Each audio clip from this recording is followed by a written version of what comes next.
police and inhabitants of black neighborhoods have turned violent. 10 years of struggle for civil rights have not brought an end to the injustices and racism suffered by black Americans. Anger boiled over after a police officer shot dead a black teenager.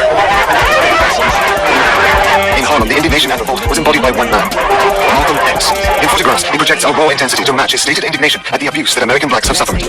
Malcolm X was the spokesman for the Nation of Islam, the black Muslim movement that preached supremacy of blacks over whites. At the start of the 1960s, the media were constructing a combat that stirred the civil rights debate. Malcolm X versus Martin Luther King, leader of the civil rights movement who was fighting against segregation in the southern states.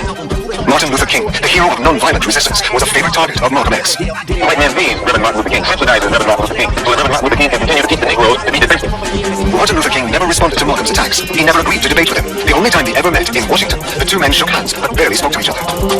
But one photo remains etched into memories, an image that brings together the two opposing dreams of the black cause. Ain't gonna let nobody turn me round, turn me round, turn me round. Ain't gonna let nobody turn me round. I'm gonna keep on walking, keep on talking, walking out to freedom land. The civil rights movement was a singing movement. We were in the Deep South, and African American people were church-going people, and for the most part were in Christian churches. One thing Martin Luther King brought, he too was a preacher, a Baptist preacher. The message he brought was, we must take the church out of these four walls. That's a direct quote from Martin. Martin Luther King underwent his political baptism in Alabama, one of the most racist states in the South, where many whites continued to behave as if slavery had not been abolished a century before. In Montgomery, King organized a campaign to boycott the buses. It was the start of a major struggle against laws that kept whites and blacks apart in public areas, and that denied blacks their right to vote. No longer have a right to be free, we have a duty to be free. So when you sit down on the bus, you sit down on the front, you sit down by right person. You're sitting down because you have a duty to sit down, not because you have a right. You have a duty to sit down because as long as you sit in the back, you have a false sense of inferiority, and so long as you let the white man sit in the front and push you back, you have a false sense of superiority. He was working to take down signs that prevented black people from riding buses where they wanted to, and to ride and train public transportation, preventing them from voting, and all of those things that black people were prevented from doing in the South. But in the North, blacks have always could vote. But as Malcolm said, you may have the vote, but you end up voting for nothing because they've already decided that you're not going to have any power.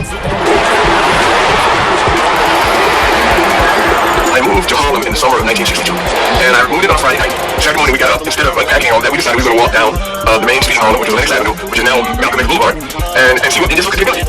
When we got down close to Lenox Avenue, we saw a crowd gathering. So we said, what's going on? And he said, Malcolm X is going to speak. We heard of him in the boogeyman, and leading violence, and shooting, killing white folks, and all that kind of stuff. But that's mainly what we heard. So we said, let's see what he's got to say. Well, it's time for you and me to speak for ourselves. It's time for you and me to hear for ourselves. And it's time for you and me to fight for ourselves. We don't need anybody today speaking for us, seeing for us, or fighting for us. We spent a lot of time talking about the psychological attacks of white supremacy, the attacks on our minds. And that to me was like completely eye-opening. When I began to hear, and I began to realize all the things that had been happening to me as a child growing up and other things, that I now realized were a part of that, like movies, all of those things were part of that psychological attack to make us feel inferior.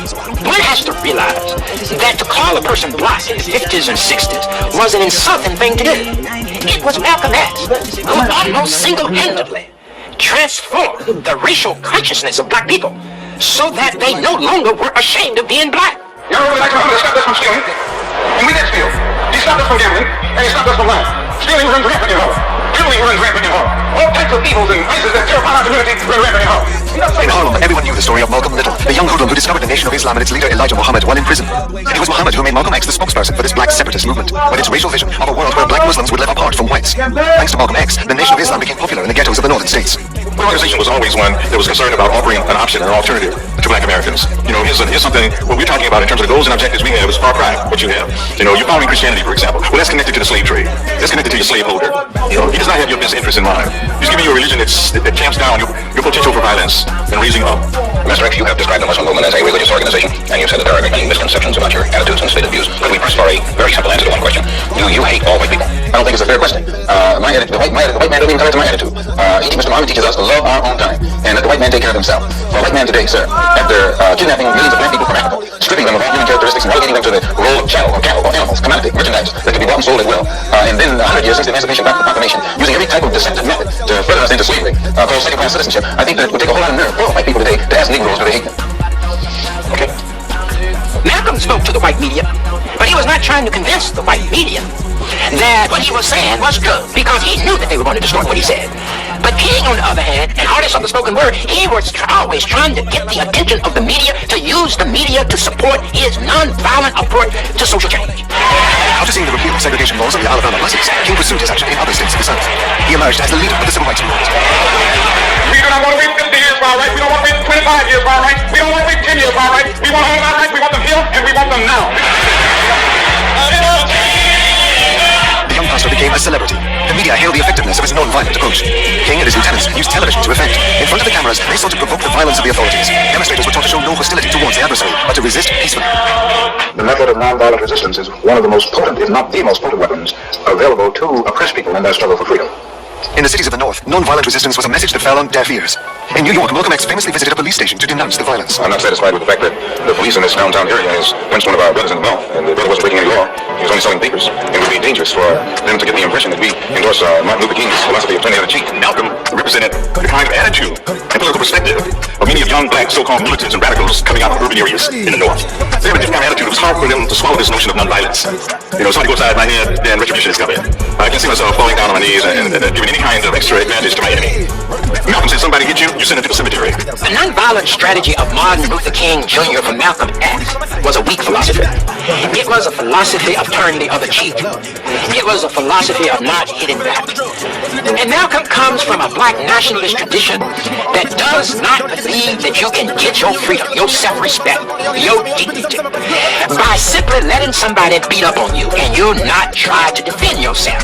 That's why Malcolm emphasized self-defense. But King emphasized nonviolence because if blacks had responded trying to defend themselves, that would have brought down the police department down on those demonstrators, and whites would have loved to have the chance to kill black people indiscriminately.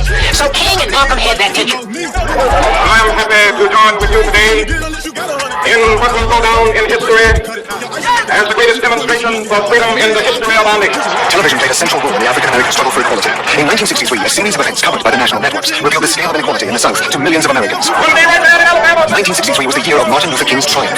His relationship with President Kennedy, who had been in power for 2 years, was key to his strategy. But it was this alliance between King and Washington, this idyllic picture of reconciliation between blacks and whites, that provoked the ire of Malcolm X. It all started in Birmingham, Alabama, in the spring of 1963.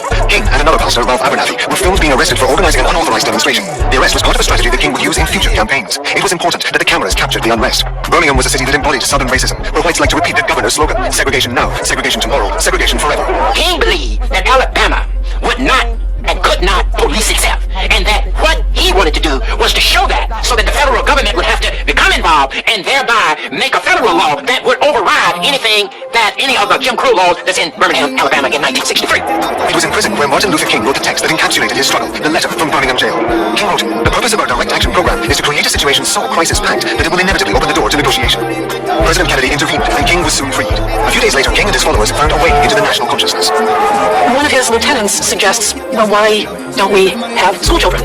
They don't have jobs, they don't have mortgages. A lot of controversy about that within King's circle. A decision is made, and so we have hundreds and hundreds of children marching. And that's also the moment when Bull Connor, the public safety commissioner, decides to bring out attack dogs and high-powered fire hoses. Those pictures go around the world.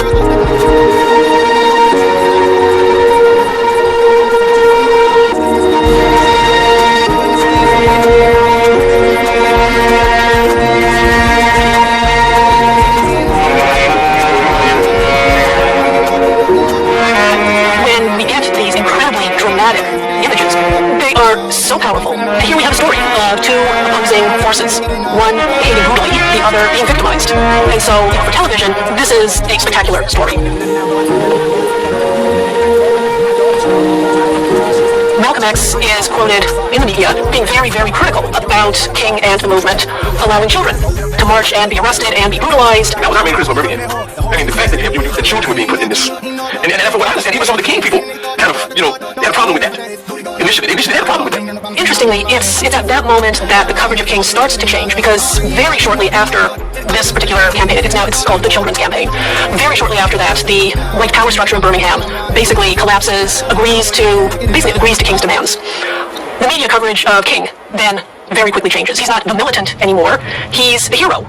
2 days after his victory over the local authorities, Martin Luther King was the target of an attack. Several buildings were burned down by white extremists, leading to riots in the black community. In the face of the unrest, John F. Kennedy sent the National Guard to the outskirts of Birmingham. In Harlem, Malcolm X gave full voice to his anger. We are not integration. And we believe that you're a fool to try and mix with someone who doesn't love you. But that doesn't mean that we intend that anyway. Concerning what those crackers are doing in Birmingham, Alabama. Our people should know that. There is no incident. There is one of the doors were writing Negro women, Negro babies, and Negro children. Kennedy said nothing. It was only after the Negroes began to strike back. Please. It was then that Kennedy called in the army. So don't you be fooled by Kennedy. Don't you be fooled by these other Negro preachers. When it's up, I take you get that dog, two-legged dog, or four-legged dog. were interviewed a few days apart for a program about the race issue. It was an opportunity to share their opposing visions for the black cause. Malcolm X has said of your philosophy that it plays into the hands of the white oppressor, that they are happy to hear you talk about love with the oppressor because this disarms Negro. Well, I don't think of love as, in this context, as emotional brush. I don't think of it as a weak force. But I think of love as something strong and that organizes itself into powerful direct action. And I think some of the criticisms of nonviolence, or some of the critics, fail to realize that we are talking about something very strong, and they confuse non-resistance with nonviolent resistance. King assumes that people already know that he is right about what he is saying, so he is using the intellectual tradition of whites in order to make his point. Malcolm does not use the intellectual tradition of whites to make his point. Malcolm uses the experiences of black people in the ghetto, the people that he's talking to. Reverend Martin Luther King preaches a doctrine of nonviolent insistence upon the rights of the American Negro. What is your attitude toward his philosophy? The white man feeds Reverend Martin Luther King, subsidizes Reverend Martin Luther King, so that Reverend Martin Luther King can continue to teach the Negroes to be defenseless. That's what you mean by nonviolence. Be defenseless in the face of one of the most cruel beasts that has ever taken